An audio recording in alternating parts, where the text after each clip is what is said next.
Okay, thanks, Helen. Yeah, today I'm just going to run through some of the key results from our project in the Mary Kathleen Domain, which started in late 2018 and ran for a couple of years. There's been a lot of people involved in this project at the GSQ, also at Geoscience Australia and QUT, and you can see the main contributors listed off there. In addition, we've also been working with the JCU team, and we'll be hearing from them in this session as well about their work in the domain. So a bit of background first. Here's the Mary Kathleen Domain, forming the westernmost part of the eastern subprovince up against the Calculain-Leichhardt Domain there. We did a project in this area for a few reasons.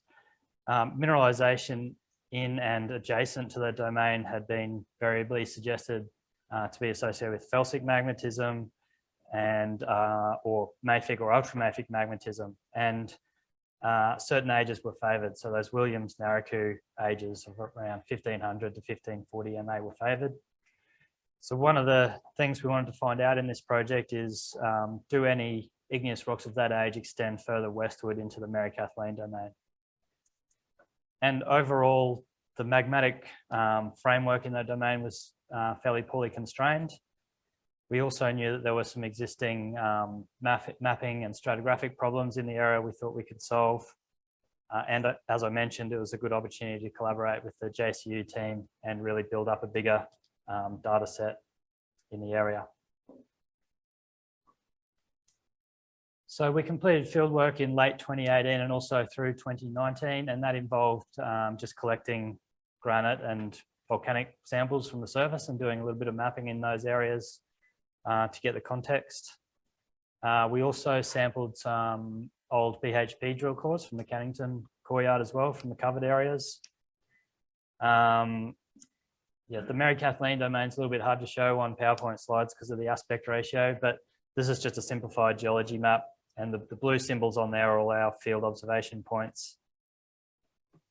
The red triangles there are all our geochemistry samples. So it extends a bit beyond the Mary Kathleen Domain. And it's a quick look at the geochemistry. You can see it's very bimodal. We also did a lot of zircon and titanite uranium lead geochronology. And you can see all the sample locations in the yellow and green symbols, and this plot here just shows all of the data that we collected ordered by age, just to show that it does sort of form nice groupings, age groupings. And we're still working on a zircon, oxygen and hafnium isotope study. So this extends well beyond the Mary Kathleen Domain to cover the whole Mount Isa province and also across into Georgetown as well. So the project I mentioned wasn't really a geological mapping project. The mapping is fairly reasonable in terms of geological boundaries and locations of faults and things like that. The mapping was done in around the 2010 or early 2010s, I think. But that work was never accompanied by any detailed descriptions of the rock units or any explanations as to why certain things were mapped as particular rock units. So following our field campaign, we went ahead and described all of the igneous rocks in the Mary Kathleen Domain in detail. So there's our own observations and all the existing information out there we compiled into this report, this GSQ record, Igneous Geology of the Mary Kathleen Domain, and that's been out for a couple of months now. You can get it off the GSQ Open Data Portal. So in compiling that, we realised that the naming and the divisions of rock units and groupings wasn't entirely appropriate. So we defined igneous provinces and sub-provinces simply on the basis of age groupings. And in the Mary Kathleen Domain, the oldest group is the Calculain-Leichhardt igneous province, and this is rocks in place at about 1860 MA. So in the actual Mary Kathleen Domain, this includes some inliers like the hardway granite, which crops out near the highway there. Further south in the domain, we, through our geochronology program and also JCU, identified a lot of units down in the south that were older and fit into this age group as well. I'll talk about that a bit later. We then have the Argilla igneous province for rocks in place about 1780. And this, of course, includes the felsic volcanics of the Argilla formation. There's some felsic volcanics in the Boomerang metamorphics as well. And through our geochronology, we also identified a lot more granites that fit into this age category as well. We then have the Wonga and Birstall igneous subprovinces. So this includes units people will be fairly familiar with. So in the west, the Wonga granite, and in the east, things like the Birstall and Mount Godkin granites. But it also includes igneous intervals in the felsic igneous rocks in the Corella formation as well. And we dated quite a few of those in our project. And then in the Mary Kathleen domain, there's quite a big magmatic age gap till you get to the Williams-Narraku igneous province for rocks in place at around 1500, 1520. And we did actually identify a couple of intrusions of this age in the sort of northern to central Mary Kathleen domain. And I'll talk about one of those later as well. Another thing that we did was to simplify divisions of the Wonga granite. So previously, the geological mapping had taken the subdivisions of Pearson from the late 80s and early 90s and translated those in some ways, translated those into the geological map. And it led to a fairly confusing array of like 25 subunits of the Wonga granite. And it didn't translate well onto regional maps. So we decided to simplify it, and we brought back some of these old unit names, things like the Natalie granite and Mount Maggie granite. So these were formal rock units that had never really been used on published geological maps, but we've brought them back because I think it's just a better way to show these units on the map. And some of the rock types in those units are very similar to each other, but you know, they're spatially different, and I just think it's a better way to show the units. Oh yeah. Also during that process, we defined a few new units in the Wonga igneous province and moved some from that into the older Argilla igneous province as well. Okay, a quick look at the geochemistry, and I've just symbolized the data here by those age groupings I was talking about before. You can see that the data is very bimodal in terms of silica content, and it's bimodal across all of those age groups. In the Mary Kathleen domain, we see a lot of variation, a lot of geochemical variation within individual units, so much so that the amount of variation in individual units is the same as you see across age groupings or even across the whole data set, which makes things a little bit difficult. But I guess for some units you expect that, because things like the Wonga igneous subprovince is very heterogeneous in terms of its mineralogy and texture, and so you'd expect to see that in the geochemistry as well. For some elements like niobium here, you can see some differences between the age groups, but it's reasonably unclear. What we do see is expression of the sodic and potassic alteration or metasomatism that's prevalent in the eastern subprovince, Mount Isa. So on this simple plot of sodium versus potassium, we'd expect most normal granites to be plotting in this sort of, this sort of area here, but you can see in the Mary Kathleen domain that you know, compositions extend well beyond that in both directions. Yeah, I was talking about variation, so I was surprised when I just pulled out a couple of individual units on this plot. Here we've got the Birstall granite in green and the Mount Godkin granite in pink or purple.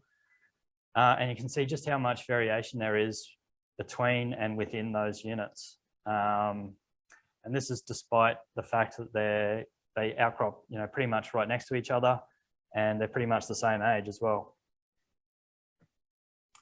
Okay, on to some results from the geochronology. One of the important things we did was to redefine the southern boundary of the Mary Kathleen Domain. So the previous boundary is this dashed green line down through here, separating the Capitan-Leichhardt Domain from the Mary Kathleen Domain.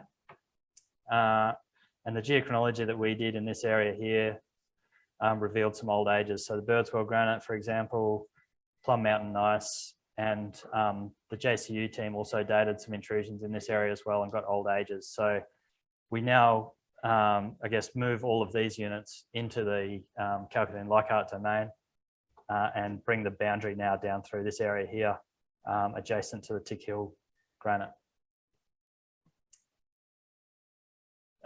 We also, up in the northern part of the domain, up in the northern tip of the Boomerang Horst up here, we dated a granite up there and got a nice Williams Naraku age of 1503 MA.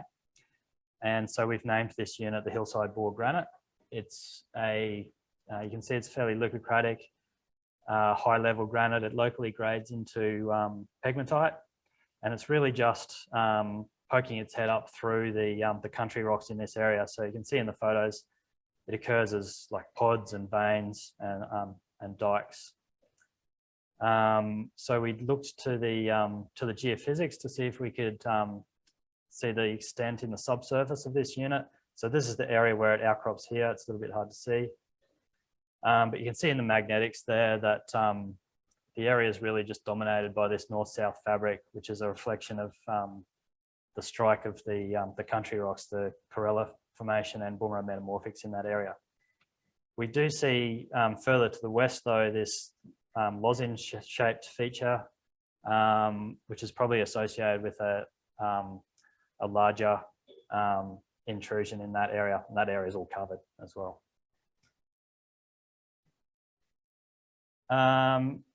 Even further to the northeast, up here in the Saxby Project area, it's outside the Mary Kathleen Domain, but we dated some rocks from under cover there from drill core and got some interesting results. So meta sandstone we dated there had a maximum depositional age of 1580, and the overall detrital spectrum, which you can see here, and that maximum depositional age is very similar to other samples from the Malungra Basin. So it looks like that extends further to the northeast than previously thought.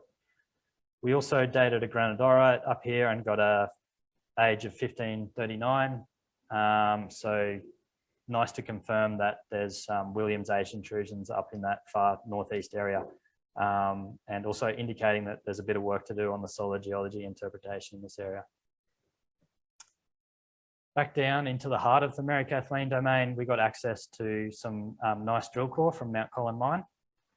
And in this drill core, you see, again, a nice, fairly leucocratic, locally mirrolitic granite. It contains some big xenoliths of the Corella Formation, and it's relatively undeformed as well. So we sampled this thinking that it might be one of the younger intrusions in the domain, but we dated it and it wasn't. We got a 1737 age, which is pretty much exactly the same as the Birstall Granite, and so it, you know, it's probably just a part of the Birstall Granite. But interestingly, in this drill core, what we saw is a transition from normal granite into a sort of hydrothermal phase and into sulfides. So from the two drill cores we looked at, we felt fairly strongly that perhaps the mineralization was associated with intrusion of the granite and is therefore much older than previously thought. We tried to investigate this by dating titanite, but we got some fairly ambiguous results from the granite. But the results were older than the isonorogeny and older than the Williams ages. So perhaps the mineralization is older there. Yeah, I mentioned Titanite Geochronology, and this is an ongoing study we've been doing with QUT. We recognized that there was a lot of different morphological types of Titanites in individual samples. So we thought we'd try and pull that apart using Titanite Geochemistry and Geochronology. And it sort of worked a little bit, but we're still working through the results of that. This plot here just shows all of the results. So the orange symbols here are the zircon crystallization ages, and the blue and grey symbols are the Titanite ages. So you can see there's a bit of a clustering around 1500, which we'd expect. And interesting, another thing we were trying to look at with the project was how far west that 1500 thermal event extends. And our westernmost samples, things from the Hardway Granite and the Calcadoon Leichhardt domain, actually do have younger Titanite ages. So they're only seeing that 1780-ish and 1740 thermal event. Just quickly, we got a bunch of oxygen and hafnium isotopic data back late last week. So we've only really just started looking at this. And what you're seeing here is the entire data set. There's a lot of data there to pull apart. And it's a little bit confusing when you plot all of it in one go. This is just plotted against longitude. You can see some nice sort of trends appearing. So this trend of increasing epsilon hafnium as you go east in the Mount Isa province. So that's more juvenile rocks to the east. But to investigate it a bit in an easier way, I pulled out rock units that I was familiar with, or areas that I was familiar with, and basically just ordered them up by domain and where they sat in individual domains.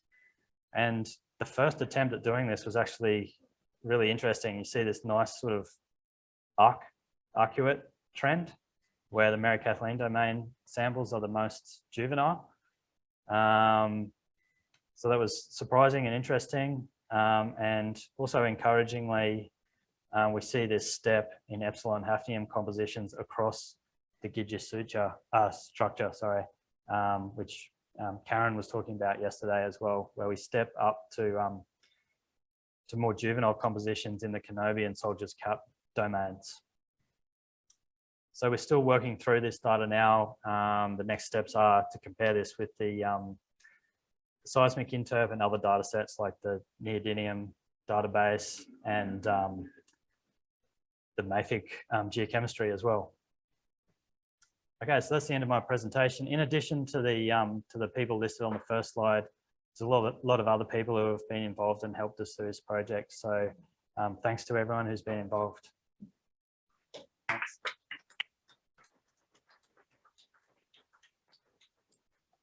I'm chairing this session, so I'm happy to answer a couple of quick questions before we move on. Alana? Oh, yeah. It's amazing to see this wide variation in terms of the whole rock chemistry and having the granites of the very similar age. I was just wondering, did you try to classify them in terms of SI type? Because it looks like also you have in oxygen isotope data quite a nice variation from elevated delta oxygenating to quite mantle-like. Yeah, did you try to classify and see if maybe they're different in these terms? We haven't dug into it too deeply, but most of the granites do plot in A-type fields. Excuse me. So A and I types. Yeah. So how it's consistent with such elevated delta oxygen? I don't know yet.